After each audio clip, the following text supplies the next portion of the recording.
மனிதனுக்காக மட்டும் திட்டங்களை அறிவிக்கிற கட்சி திமுக கட்சி.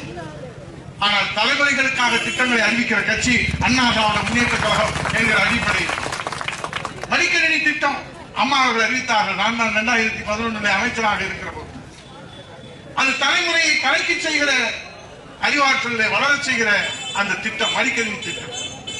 இன்னும் 5 ஆண்டுகள் முடிய போகிற கல்வாயிலே யாராவது மடிக்கணினியை பெற்றிருக்கிறார்களா?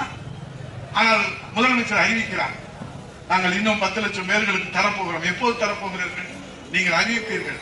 ஆனால் எடப்பாடியார் தான் அதை வந்து கொடுப்பார் என்று நீங்கள் சொன்னார். அதைத்தான் இங்கே சட்டமன்ற உறுப்பினர் அவர்கள் சொன்னார்கள்.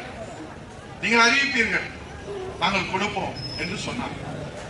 அம்மா தேர்தல் அறிக்கை கொடுத்தார்கள். விலையில்லா மிக்சி, கிரைண்டர், மின்சார விசிறி, விலையில்லாத கறவை மாடுகள், ஆடுகள், மடிக்கணினி திட்டம். புரட்சி தலைவி அம்மா அவர்கள் காலத்திலே தான் இந்த விலையில்லாத அரிசி வழங்குகிற திட்டம் அன்னபூரணியாக வழங்கினார். புரட்சி தலைவர் எம்ஜிஆர் சத்துணவு திட்டம், காலத்தால் அழியாத திட்டங்கள்.